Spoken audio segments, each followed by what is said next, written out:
বিসমিল্লাহির রহমানির রহিম। আসসালামু আলাইকুম। ইসলামী প্রজাতন্ত্র ইরানের বিশ্ব কার্যক্রমের বাংলা অনুষ্ঠানে আপনাদের স্বাগত জানাচ্ছি। এখন শুনবেন সূরা আলে ইমরানের 144 ও 145 নম্বর আয়াতের তিলাওয়াত ও তরজমা। আউযু বিল্লাহি মিনাশ শাইতানির রাজীম। بسم الله الرحمن الرحيم.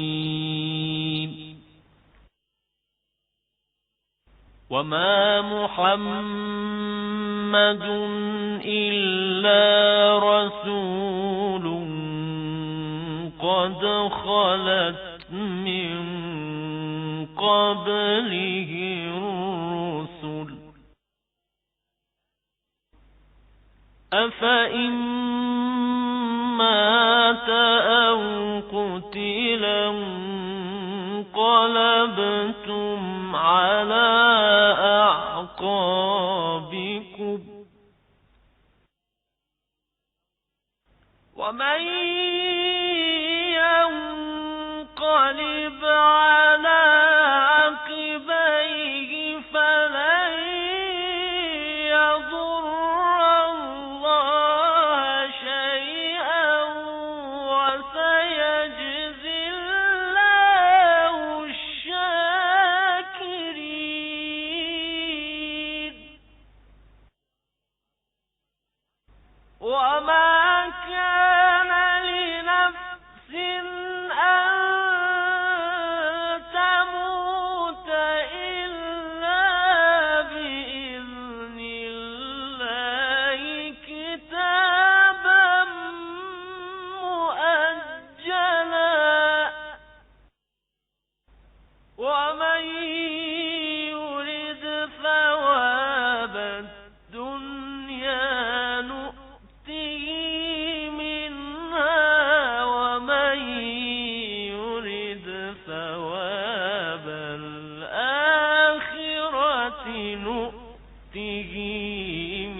صدق الله العلي العظيم.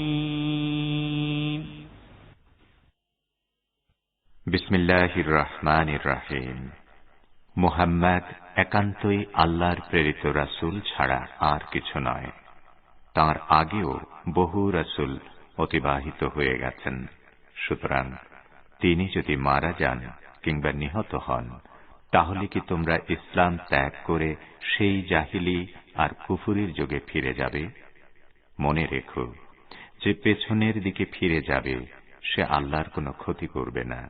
তবে যারা আল্লাহর কৃতজ্ঞ বান্দা হয়ে থাকবে তাদেরকে তিনি পুরস্কৃত করবেন।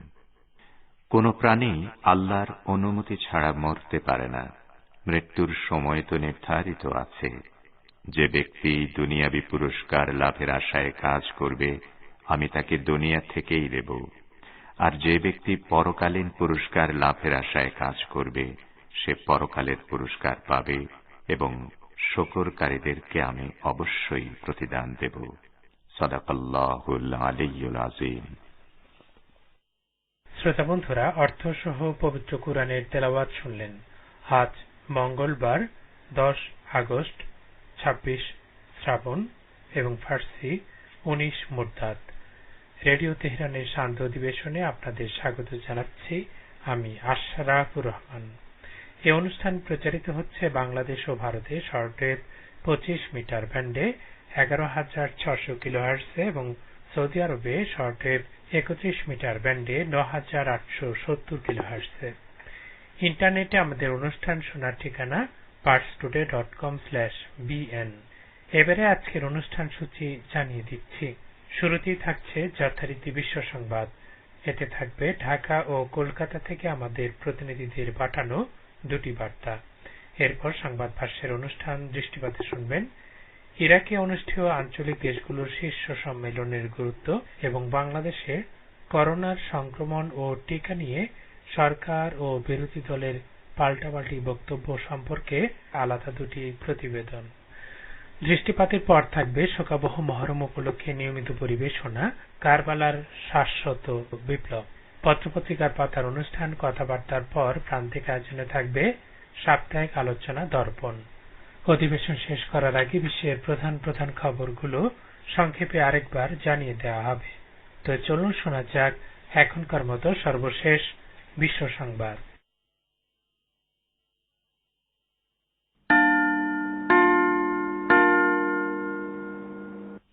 রেডিও তেহরান থেকে শুরু হচ্ছে বিশ্ব সংবাদ।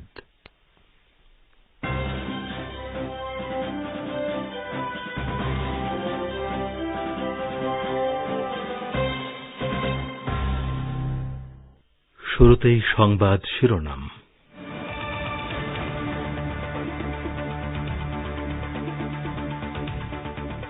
ম্যাক্রনের সঙ্গে রাইসির ফোনালাপ, যে কোনো আলোচনায় ইরানি জাতির অধিকার নিশ্চিতের উপর গুরুত্ব আরোপ।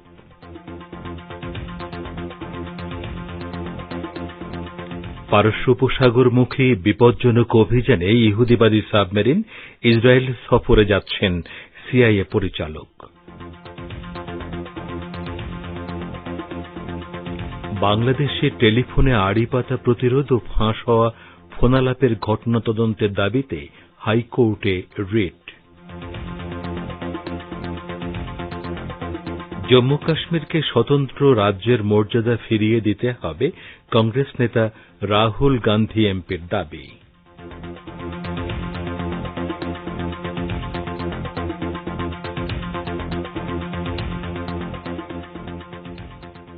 আসসালামু আলাইকুম। এতক্ষণ গুরুত্বপূর্ণ সংবাদ শিরোনাম শুনলেন। এবারে বিস্তারিত বিশ্ব সংবাদে আপনাদের স্বাগত জানাচ্ছি। আমি গাজী আব্দুর রশিদ।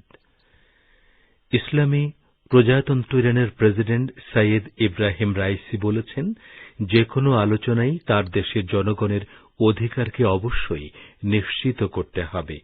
গতকাল ফরাসি প্রেসিডেন্ট ইমানুয়েল ম্যাক্রনের সঙ্গে টেলিফোন আলাপে ইব্রাহিম রাইসি একথা বলেন।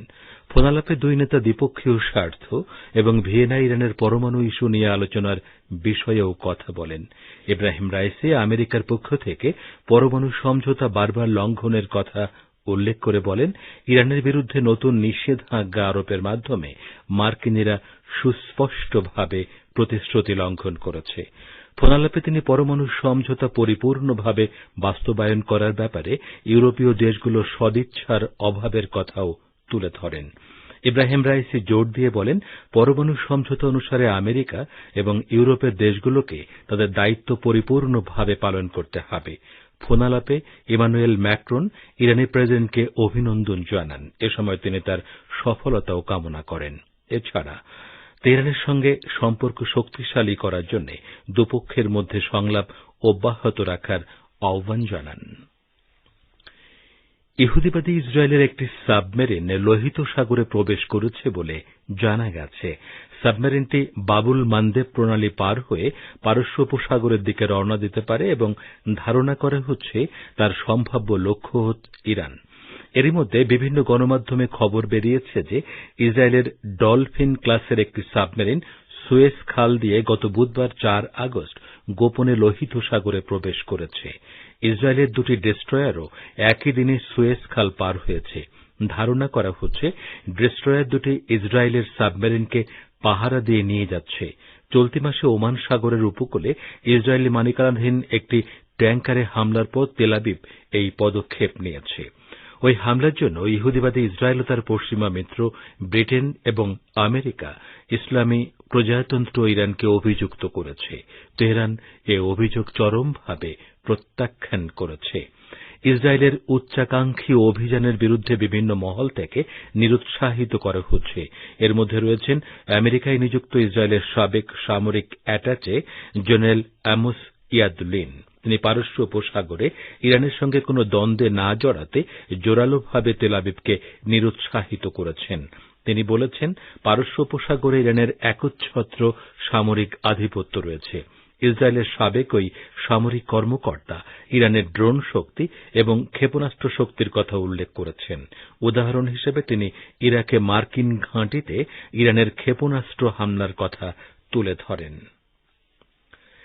এদিকে মার্কিন কেন্দ্রীয় গোয়েন্দা সংস্থা সিআইএর প্রধান বিল বার্নস আজ ইহুদিবাদী ইসরায়েল সফরে যাচ্ছেন।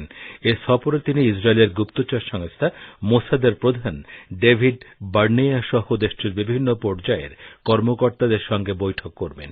তবে এসব বৈঠকে বার্নস ইরান ইস্যুকে সবচেয়ে বেশি গুরুত্ব দেবেন। মার্কিন প্রেসিডেন্ট জো বাইডেন ক্ষমতায় আসার পর বিল বার্নস সিআইএর পরিচালক হিসেবে দায়িত্ব নেন এবং এটিই তার প্রথম ইসরায়েল সফর। মার্কিন নিউজ ওয়েবসাইট এক্সিওস জানিয়েছে, ইসরায়েলি কর্মকর্তারাও ইরানের প্রেসিডেন্ট ইব্রাহিম রাইসির প্রশাসনকে বিশেষ গুরুত্ব দিয়ে সিআইএ গোয়েন্দা প্রধানের সঙ্গে আলোচনা করতে চান। এক্সিওস এক রিপোর্টে জানিয়েছে, সিআইএ পরিচালকদের সঙ্গে বৈঠকে ইসরায়েলি কর্মকর্তারা ইরানের পরমাণু কর্মসূচি এবং আঞ্চলিক তৎপরতার উপর বিশেষ গুরুত্ব দিয়ে আলোচনা করবেন। তারা সিআইএ পরিচালকের কাছ থেকে ইরানের ব্যাপারে জো বাইডেন প্রশাসনের দৃষ্টিভঙ্গি সম্পর্কে বেশি শুনতে চান। এছাড়া 2015 সালে সই হওয়া পরমাণু সমঝোতায় আমেরিকার ফিরে আসা সম্পর্কেও ইসরায়েলি কর্মকর্তারা বিশেষভাবে জানতে আগ্রহী। ইরানের ইসলামী বিপ্লবী গার্ড বাহিনী বা আইআরজিসির কমান্ডার মেজর জেনারেল হোসেইন বলেছেন, ইহুদিবাদী ইসরায়েলের পতন একটি বাস্তবতা এবং খুব শীঘ্রই তা বাস্তবায়ন হবে। তিনি সুস্পষ্ট করে বলেন, ইসরায়েলের পতন শুধুমাত্র কোনো আকাঙ্ক্ষা নয়। গতকাল ফিলিস্তিনের ইসলামী প্রতিরোধ আন্দোলন হামাসের প্রধান ইসমাইল হানিয়া ও জিহাদ আন্দোলনের মহাসচিব জিয়াদ আল নাখালার সঙ্গে রাজধানী তেহরানে আলাদা বৈঠকে মন্তব্য করেন। ফিলিস্তিনি নেতাদের সঙ্গে বৈঠকে জেনারেল হোসেইন সালামি ইহুদিবাদী ইসরায়েলের বিরুদ্ধে সাম্প্রতিক যুদ্ধে বিজয় অর্জনের জন্য তাদেরকে অভিনন্দন জানান। ইহুদিবাদী ইসরায়েলের সঙ্গে ফিলিস্তিনিদের আগে যেসব যুদ্ধ হয়েছে তার সঙ্গে গত মে মাসের যুদ্ধের তুলনা করে বলেন, এ যুদ্ধ সম্পূর্ণ ভিন্ন ছিল এবং ক্ষমতার ভারসাম্য বদলে গেছে। ফিলিস্তিনি যোদ্ধারা অত্যন্ত শক্তিশালী অবস্থানে ছিলেন এবং তারা সামরিক বিজয় অর্জন করেছেন। জেনারেল সালামি আরও বলেন, একমাত্র শক্তি অনমনীয় ইসরায়েলকে নিয়ন্ত্রণ করতে পারে। তিনি জোর দিয়ে বলেন, এজন্যই ফিলিস্তিনিদের শক্তিশালী করার কৌশল নেওয়া হয়েছে, যা কখনোই থামবে না। বৈঠকে ফিলিস্তিনি নেতারা প্রতি ইরানের পক্ষ থেকে চূড়ান্ত সমর্থন দেওয়ার জন্য তেহরানের প্রশংসা করেন। আপনারা বিশ্ব সংবাদ শুনছেন রেডিও তেহরান থেকে, আর প্রচারিত হচ্ছে বাংলাদেশ ও ভারতে শর্টওয়েভ 25 মিটার ব্যান্ডে এবং সৌদি আরবে 31 মিটার ব্যান্ডে, এছাড়া বিশ্বজুড়ে ইন্টারনেট ও স্যাটেলাইটে। বাংলাদেশে টেলিফোনে আড়িপাতা প্রতিরোধ ও ফাঁস হওয়া ফোনালাপের ঘটনায় তদন্তের নির্দেশনা চেয়ে হাইকোর্টে রিট দায়ের করেছেন সুপ্রিম কোর্টের 10 জন আইনজীবী। এ সম্পর্কে ঢাকা থেকে আরো জানাচ্ছেন আমাদের বিশেষ প্রতিনিধি।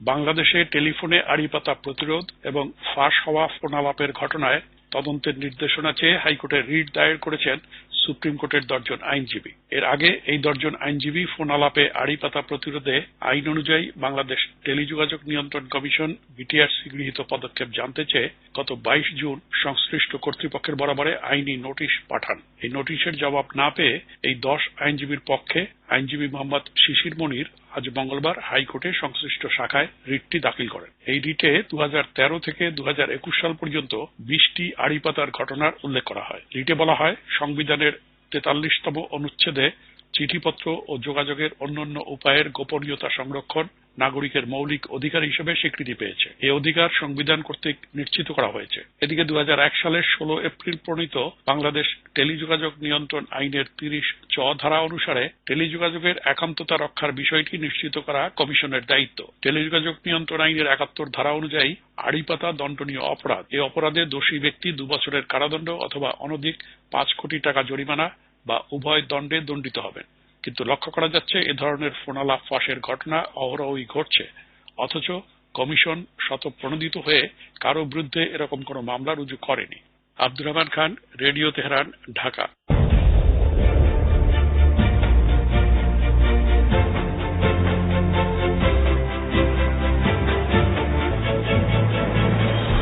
রেডিও তেহরান, খবরের সঙ্গে 24 ঘন্টা। ভিজিট করুন আমাদের ওয়েবপেজ firsttoday.com/bn।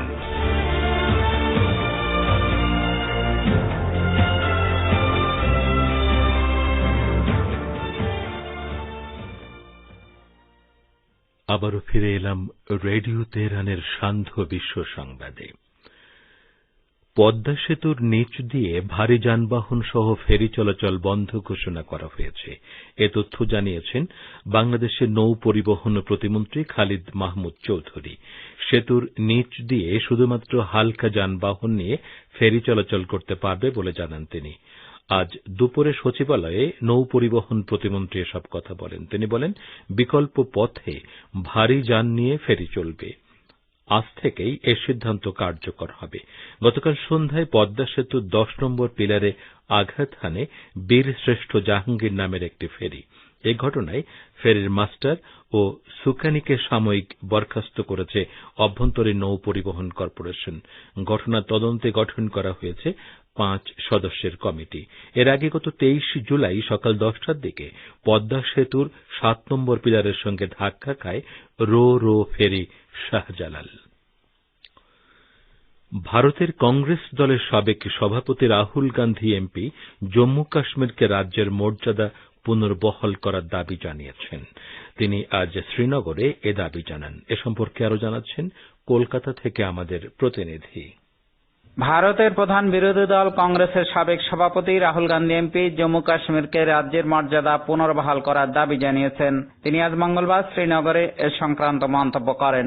রাহুল গান্ধী আজ জম্মু কাশ্মীরকে রাজ্যের মর্যাদা ফিরিয়ে দেওয়া সহ সেখানে অবাধ ও সুষ্ঠু বিধানসভা নির্বাচন পরিচালনা করার দাবি জানিয়েছেন।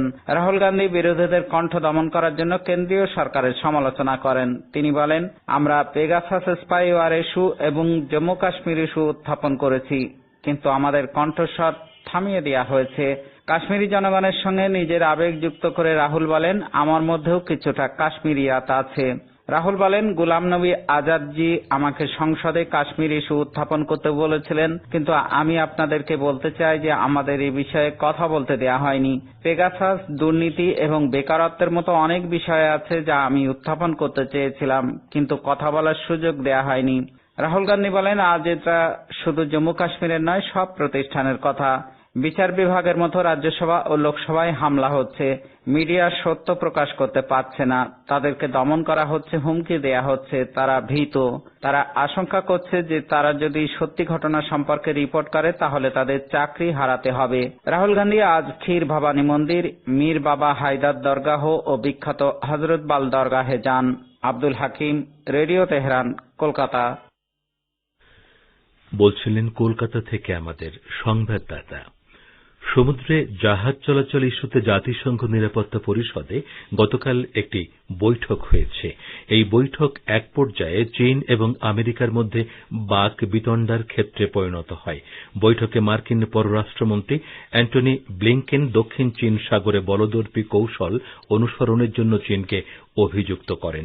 জবাবে জাতিসংঘে নিযুক্ত চীনের উপরাষ্ট্রদূত দাই বিং বলেন, মার্কিন তৎপরতার কারণে দক্ষিণ চীন সাগরের শান্তি হুমকির মুখে পড়েছে।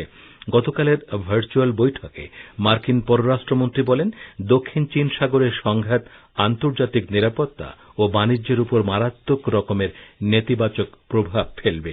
তিনি বলেন, চীনের বলদর্পী তৎপরতার কারণে আমেরিকা বিশেষভাবে উদ্বিগ্ন। দক্ষিণ চীন সাগরে সম্পদ আহরণের ক্ষেত্রে পার্শ্ববর্তী দেশগুলোকে চীন ভীত সন্ত্রস্ত করে তুলেছে। মার্কিন পররাষ্ট্রমন্ত্রীর এ বক্তব্যের নিন্দা জানিয়ে চীনা উপরাষ্ট্রদূত বলেন, দক্ষিণ চীন সাগর নিয়ে এই ধরনের দায়িত্ব জ্ঞানহীন মন্তব্য করার কোনো অধিকার আমেরিকার নেই। তো শ্রোতা বন্ধুরা, আমাদের নিউজ ডেস্কে এখনকার মতো এই ছিল সর্বশেষ খবর। এতক্ষণ আমাদের সাথে থাকার জন্য অনেক অনেক ধন্যবাদ।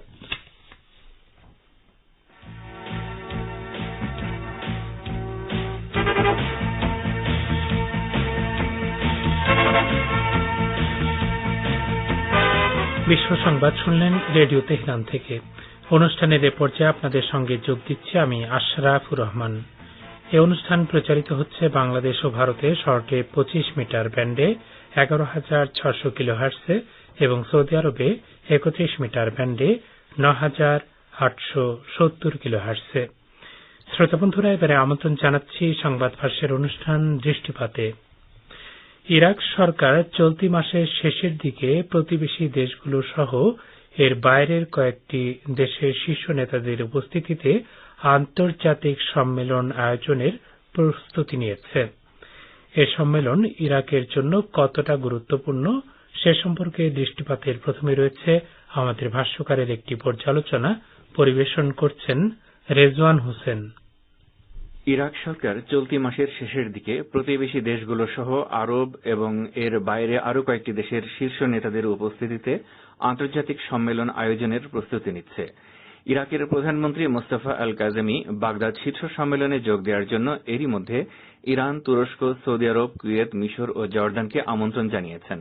কোন কোন সূত্র জানিয়েছে ফ্রান্সের প্রেসিডেন্ট ইমানুয়েল ম্যাক্রন সহ ইউরোপের আরও কয়েকটি দেশের শীর্ষ নেতারাও বাগদাদ সম্মেলনে উপস্থিত থাকতে পারেন।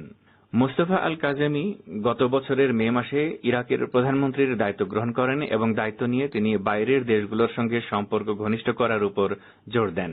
চলতি মাসের শেষের দিকে বাগদাদে প্রতিবেশী দেশগুলোকে নিয়ে যে শীর্ষ বৈঠকের প্রস্তুতি চলছে তাতে এই অঞ্চলের গুরুত্বপূর্ণ দেশগুলো অংশ নেবে বলে আশা করা হচ্ছে। তবে আসন্ন বাগদাদ সম্মেলনের ব্যাপারে দুই ধরনের দৃষ্টিভঙ্গি রয়েছে। কেউ কেউ মনে করেন ইরাকের প্রধানমন্ত্রী কাজেমি এ ধরনের শীর্ষ সম্মেলন আয়োজনের মাধ্যমে এই অঞ্চলে ইরাকের অবস্থানকে শক্তিশালী করার পাশাপাশি প্রতিবেশী দেশগুলোর সঙ্গে বিরাজমান সমস্যাগুলো মিটিয়ে ফেলার চেষ্টা করছেন, যাতে এর মাধ্যমে অর্থনৈতিক সুবিধা পাওয়া যায়। তাদের মতে এই সম্মেলনের মাধ্যমে প্রতিবেশী দেশগুলোর সঙ্গে সম্পর্ক আরও জোরদার হবে এবং বিরাজমান চ্যালেঞ্জ দূরীভূত হবে। ইরাকি সংসদের পররাষ্ট্র সম্পর্ক বিষয়ক কমিশনের সদস্য আমির আল ফেইজ বলেছেন, বাগদাদ সরকার এ অঞ্চলে ইরাকের অবস্থানকে জোরদার করার চেষ্টা করছেন। আবার আরেক পক্ষের মত হচ্ছে এ ধরনের শীর্ষ সম্মেলন আয়োজন করে ইরাকের সরকার ও জনগণের জন্য বিশেষ কোনো লাভ হবে না। এতে করে কেবলমাত্র ব্যক্তি প্রধানমন্ত্রী মোস্তফা আল কাজেমি এবং সরকারে তার সমর্থকদের রাজনৈতিক অবস্থান শক্তিশালী হবে। তাদের মতে এই মুহূর্তে ইরাকের জন্য সবচেয়ে জরুরি বিষয় হচ্ছে বিদেশি পুঁজি আকৃষ্ট করা এবং অর্থনৈতিক সাহায্য লাভ করা। তবে পর্যবেক্ষকরা বলছেন যুদ্ধ বিধ্বস্ত ইরাকের পুনর্গঠন খুবই জরুরি। এখনও উগ্রবাদীরা তৎপর রয়েছে, অর্থনৈতিক সংকটও তীব্রতর। এ অবস্থায় প্রতিবেশী দেশগুলোর সঙ্গে ঘনিষ্ঠ সম্পর্ক স্থাপন দেশটির জন্য জরুরি। সে কারণে আসন্ন বাগদাদ সম্মেলন গুরুত্বপূর্ণ বলে অনেকে মনে করছেন।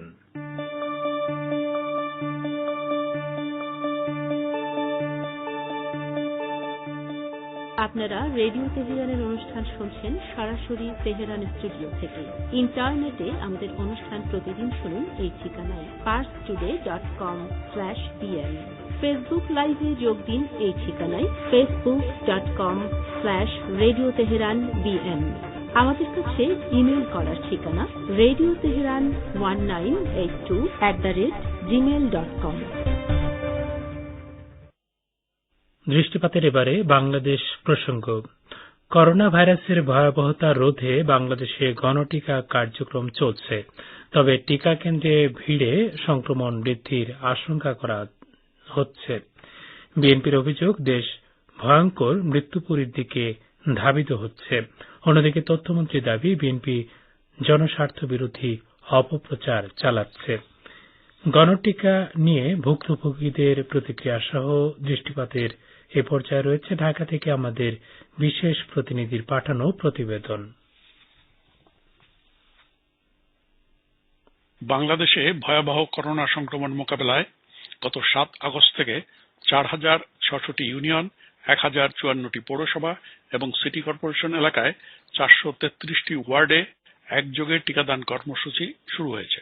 আজ এই কর্মসূচির 4র্থ দিনেও টিকাদান কেন্দ্রগুলোতে ছিল টিকা গ্রহণে আগ্রহী 25 বছরের ঊর্ধ্ব বয়সের নারী পুরুষদের উপচে পড়া ভিড়।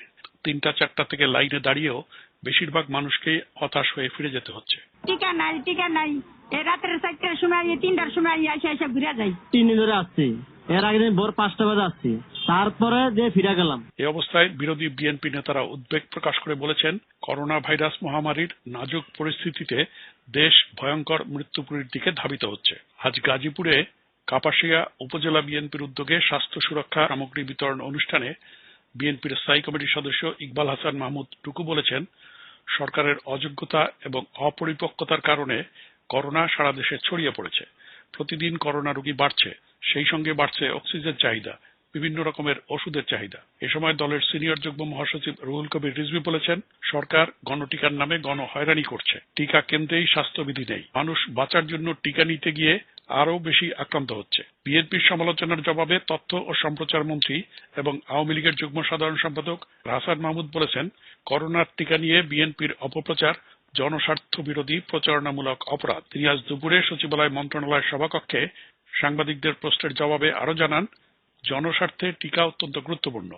ফলে এই টিকার বিরুদ্ধে যখন অপপ্রচার হয়, সেটা সরকারের বিরুদ্ধে নয়, জনস্বার্থের বিরুদ্ধে হয়। ওদিকে সরকারের অংশীদার জাতীয় পার্টির চেয়ারম্যান এবং বিরোধী দলীয় উপনেতা গোলাম মোহাম্মদ কাদের বলেছেন, পরিস্থিতি থেকে মনে হচ্ছে টিকা এবং গণটিকা নিয়ে সরকারের কোনো পরিকল্পনা নেই। তাই অপরিকল্পিত এই গণটিকা কর্মসূচি বুমেরাং হতে পারে। গণটিকা কর্মসূচিতে স্বাস্থ্যবিধি উপেক্ষিত হওয়ায় করোনা আরো ভয়াবহ রূপে ছড়িয়ে পড়তে পারে। অনেক অসুস্থ ও বৃদ্ধ মানুষ লাইনে দাঁড়িয়ে রোদে পুড়ে বৃষ্টিতে ভিজে নানা হয়রানির শিকার হয়েও ঘন্টার পর ঘন্টা অপেক্ষা করে টিকা পায়নি। তাছাড়া প্রয়োজন অনুযায়ী টিকা সংগ্রহ করতে না পারলে গণটিকা কর্মসূচি আবারও মুখ থুবড়ে পড়তে পারে। এ নিয়ে জনমনে হতাশা বিরাজ করছে। Abdur Rahman Khan, radio Tehran, Dhaka. সংবাদ ভাষ্যের অনুষ্ঠান দৃষ্টিপাত শুনলেন। শ্রোতা বন্ধুরা, এবারে রয়েছে শোকাবহ মহরম উপলক্ষে